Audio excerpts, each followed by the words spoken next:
नमस्कार दोस्तों, क्या नाम है तुम्हारा? तड़क। मोहम्मद नाम है तुम्हारा? तड़क। मोहम्मद हो? तड़क। आधार कार्ड निकालो? तड़क। कहां है आधार कार्ड? तड़क। इसी तरह के सवाल एक शख्स 65 साल के उस बुजुर्ग से पूछता रहा और लगातार उस बुजुर्ग के चेहरे पर तमाचे जड़ता रहा।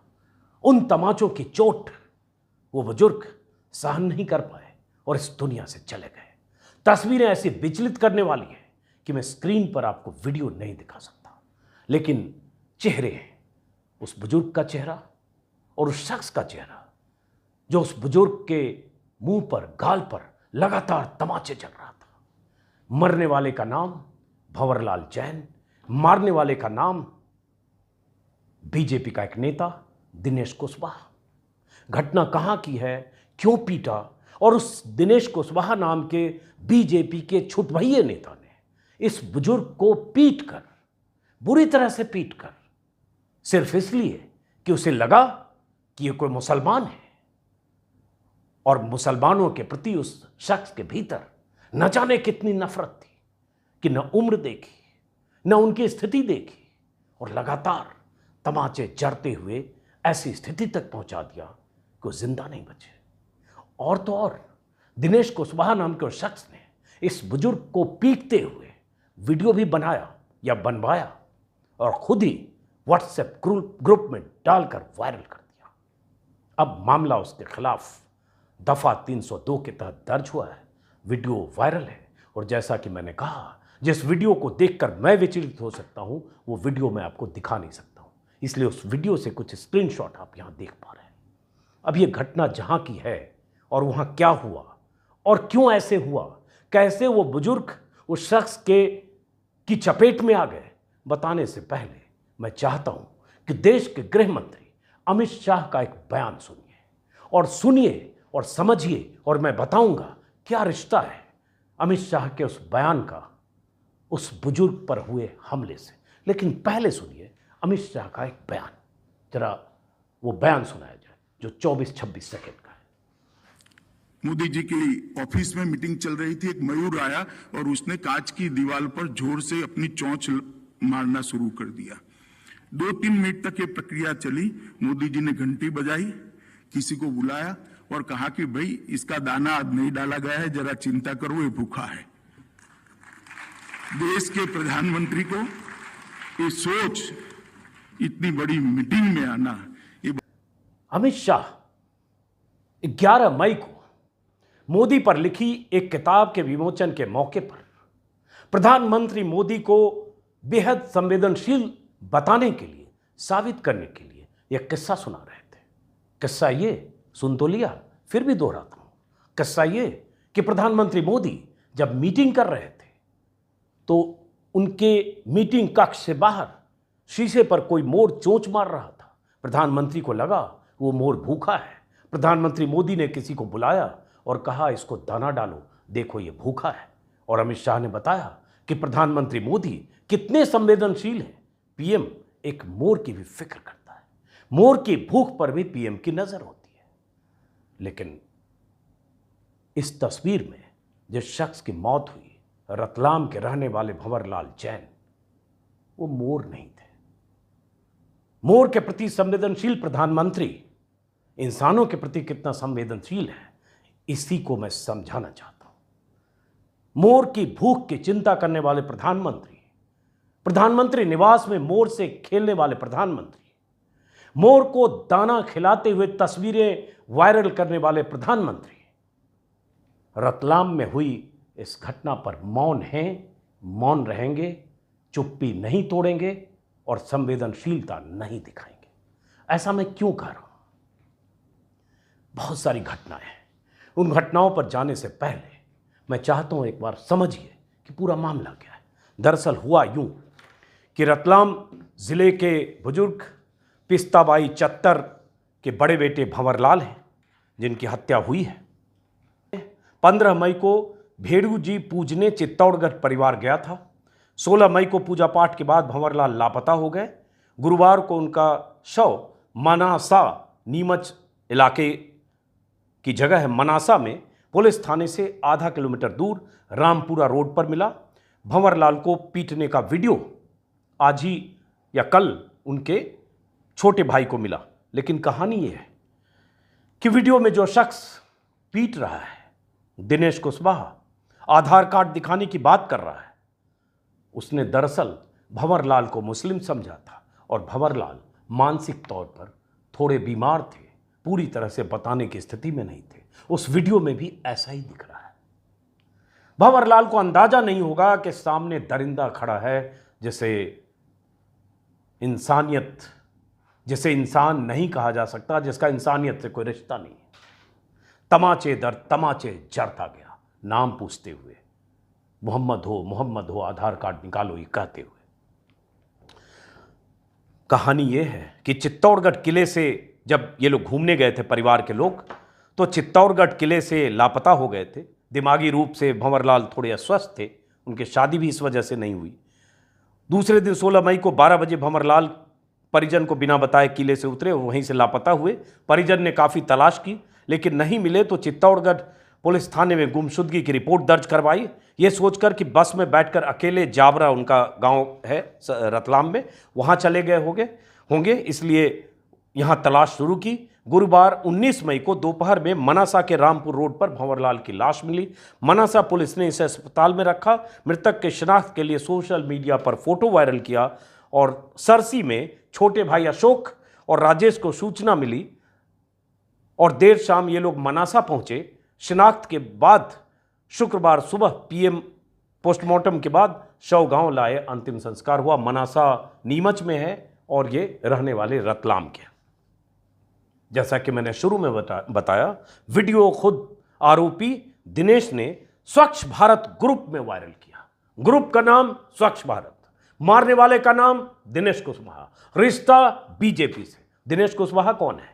दिनेश कुशवाहा बीजेपी युवा मोर्चा और नगर इकाई में पदाधिकारी रहा है। बकौल दैनिक भास्कर के हवाले से खबर बता रहा हूं, उसकी पत्नी मनसा नगर परिषद में वार्ड नंबर 3 से भाजपा की पार्षद रही है।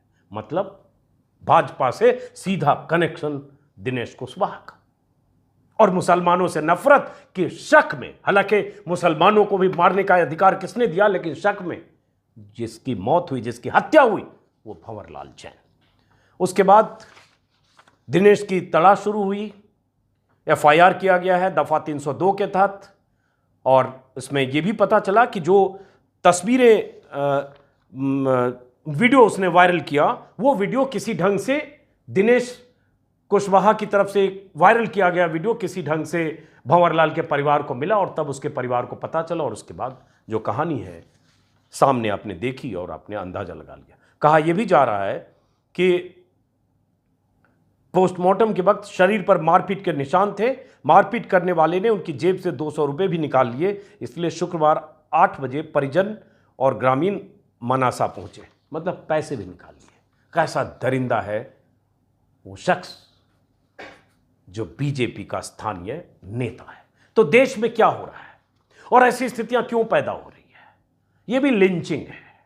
और इसलिए मैंने शुरू में आपको अमित शाह का वो बयान सुनाया कि प्रधानमंत्री बहुत संवेदनशील है, मोर को लेकर संवेदनशील है, मोर की भूख को लेकर संवेदनशील है। बेजुबान मोर शीशे के दरवाजे से अगर चोंच टकराता है तो बहुत अहम मीटिंग में भी पीएम को अंदाजा लग जाता है मोर भूखा है। घंटी दबाते हैं, बुलाकर कहते हैं मोर को खाना दो।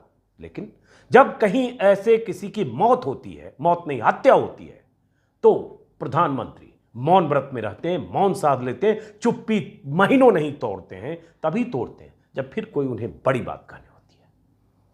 यहां जो घटना हुई, इसके पहले जितनी भी घटनाओं का जिक्र करें, जितनी भी घटनाएं, चाहे वो यूपी में कहीं हाथरस में किसी बेटी के साथ बलात्कार हो और आधी रात को उसकी चिता फूंक दी जाए, किसानों को की 700 से ज्यादा किसानों की मौतें हो जाएं, दर्जनों किसान प्रधानमंत्री के नाम खुदकुशी की चिट्ठी छोड़कर चले जाएं, सुसाइड नोट में प्रधानमंत्री को जिम्मेदार बताकर चले जाएं या प्रधानमंत्री को कहकर चले जाएं कि मैं इस वजह से अपनी जान दे रहा हूं। प्रधानमंत्री के कानों पर जूं नहीं लगती, चुप्पी नहीं टूटती, नजरअंदाज करते हैं, कोई फर्क नहीं पड़ता। मुजफ्फरपुर में 200 बच्चे मारे जाते हैं, बच्चों की मौत हो जाती है अस्पताल की बदइंतजामी से, प्रधानमंत्री की चुप्पी नहीं टूटती, मौन नहीं टूटता, ट्वीट नहीं करते हैं।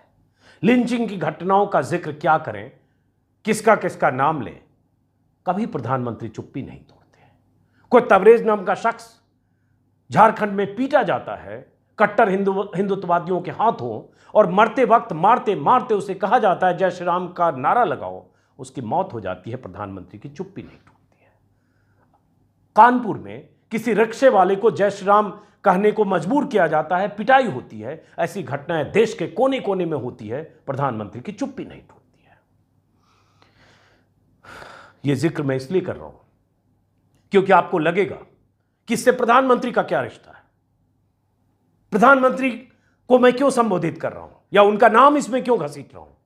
वजह है, देश के प्रधानमंत्री जिनकी पार्टी की सरकार 1.5 दर्जन राज्यों में है, कल ही उन्होंने राष्ट्रीय पदाधिकारियों की बैठक में कहा कि देश की कैसे इतनी बड़ी पार्टी जिसकी 1.5 दर्जन राज्यों में सरकारें, 400 से ज्यादा सांसद, राज्यसभा और लोकसभा मिलाकर 100 से ज्यादा विधायक, आगे 25 साल का रोड मैप खींच रहे थे।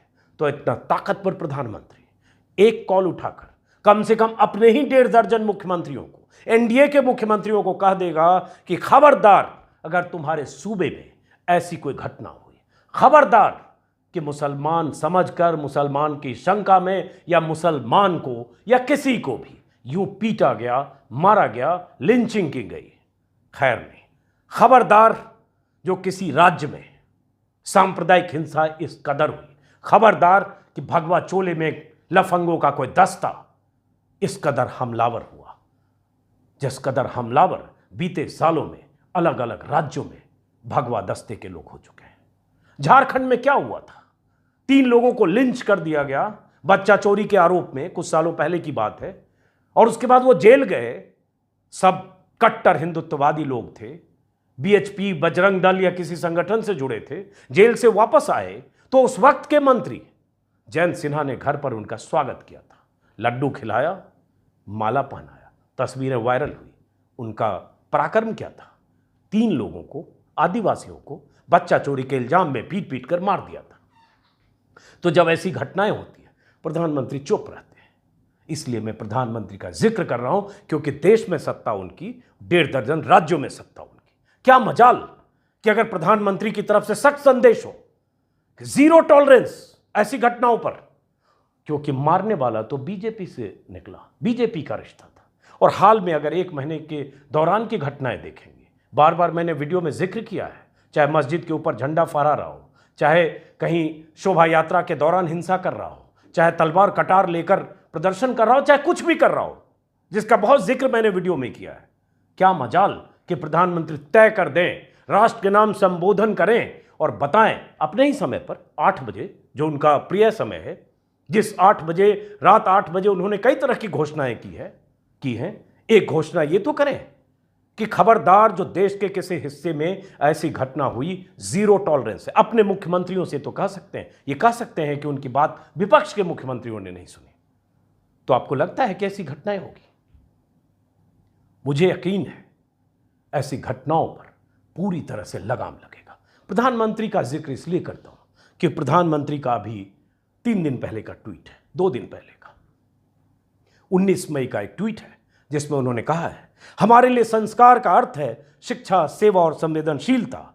हम अपना उत्थान करें, लेकिन हमारा उत्थान दूसरों के कल्याण का माध्यम बने। हम सफलता के शिखरों को छुएं, लेकिन हमारी सफलता सबकी सेवा का जरिया बने।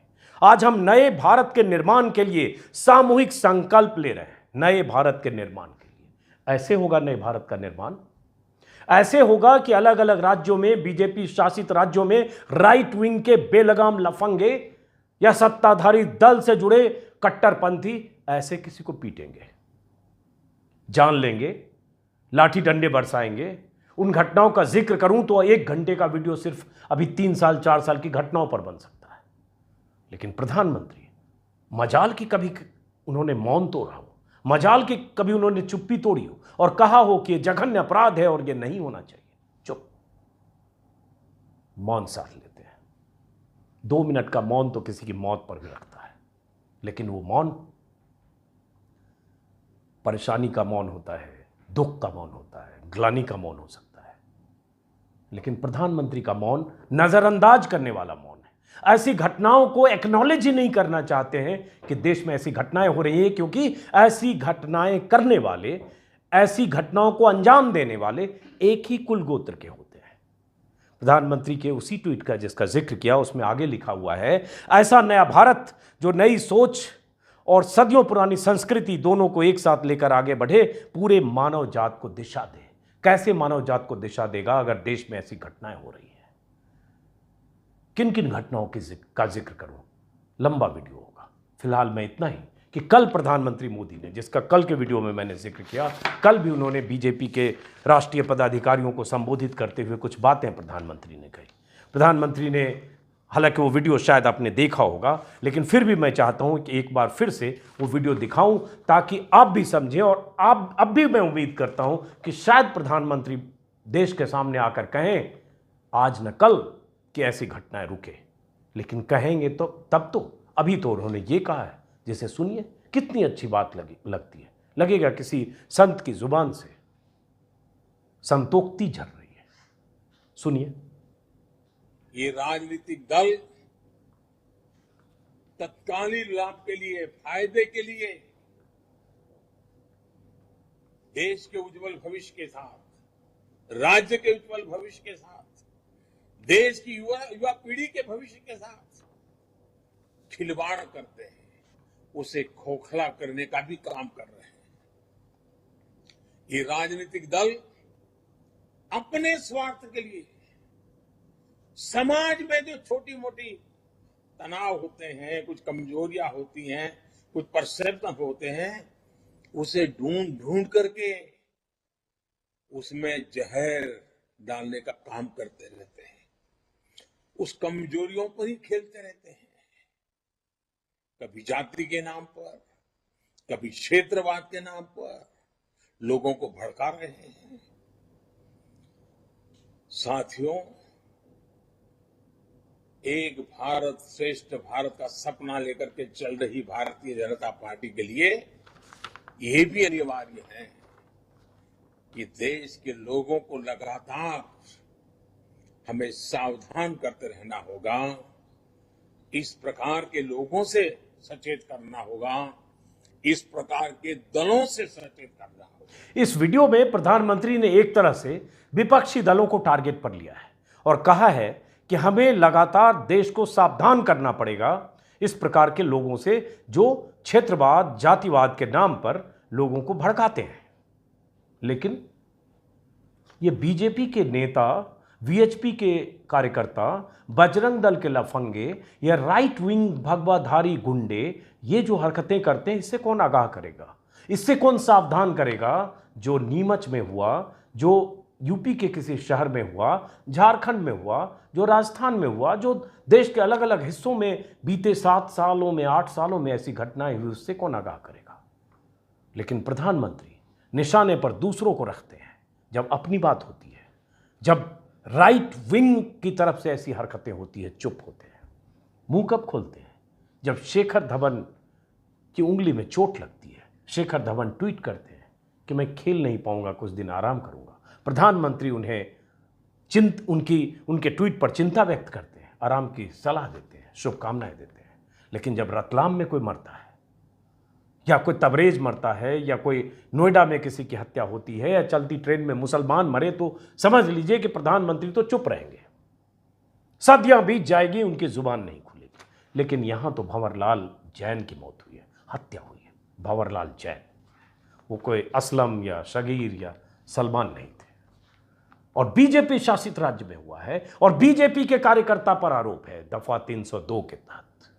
प्रधानमंत्री मोदी ने कल राष्ट्रीय पदाधिकारियों को संबोधित करते हुए एक और बात कही। मैं वो वीडियो फिर दोबारा दिखाऊंगा, हालांकि मैंने कल भी सुनाया था, लेकिन ये बार बार सुनना जरूरी है ताकि सनद रहे। इस वीडियो को भी सुनिए, क्या कहा था प्रधानमंत्री मोदी ने। साथियों, हमें कभी कोई शॉर्टकट नहीं लेना है। हमें देश हित से जुड़े जो भी बुनियादी विषय हैं, जो कोर इश्यूज हैं, उन्हीं पर आगे बढ़ना है। कदम को दाएं बाएं जाने नहीं देना है, जुबान को इधर उधर फिसलने नहीं देना है। और ये कोर इश्यूज क्या है? गरीब का कल्याण, गरीब का जीवन आसान बनाने के लिए, गरीब को सशक्त करने के लिए हमें लगातार काम करना है। हमें कभी भी भटकना नहीं है। और मैं आपको सतर्क भी करूंगा, आपसे आग्रह भी करूंगा कि आपको विकास से जुड़े मुख्य मुद्दों से भटकाने की लाख कोशिशें होंगी, लेकिन आपको देश के विकास से जुड़े विषयों पर ही प्रधानमंत्री मोदी ने कहा हमें शॉर्टकट नहीं लेना है, कोर इश्यूज क्या है ये भी उन्होंने बताया, और जुबान को इधर उधर फिसलने नहीं देना है, कदम को दाएं बाएं नहीं होने देना, देश हित के बुनियादी मुद्दे पर टिके रहना है। लेकिन देश हित के बुनियादी मुद्दों का क्या हाल है, क्या हश्र है, बीते महीनों में, सालों में आप देख रहे हैं। घटनाएं तो अगर गिनाने लगे तो घंटों का वीडियो बन सकता है। और मैं इसलिए बार बार प्रधानमंत्री का जिक्र करता हूं। 50 ट्वीट मेरे सामने है जो बापू के सपनों के भारत का जिक्र करते हैं, सबका साथ, सबका विश्वास, राष्ट्रवाद की भावना और देश को न जाने कहां ले जाने की बात करते हैं। 25 साल के रोड मैप का ऐलान तो कल उन्होंने कर दिया, लेकिन उम्मीद करेंगे कि प्रधानमंत्री मोदी अपनी चुप्पी तोड़ेंगे। ऐसी घटनाएं जो देश में हो रही है वो अनायास नहीं हो रही है, ये साजिशन हो रही है, सुनियोजित हो रही है, और जहन में जो जहर भरा गया है उसी का अंजाम है।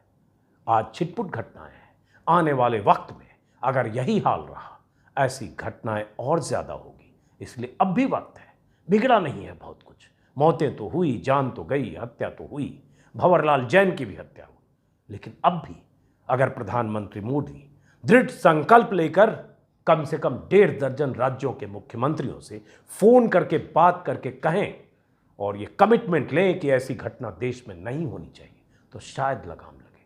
लेकिन मैं नाउम्मीद हूं, क्योंकि राजनीति यही कहती है कि ऐसे वक्त पर मौन रहो, जहां अपनी राजनीति सधती है या जहां अपने लोग फंसते हैं। फिलहाल इस वीडियो को खत्म करते हैं।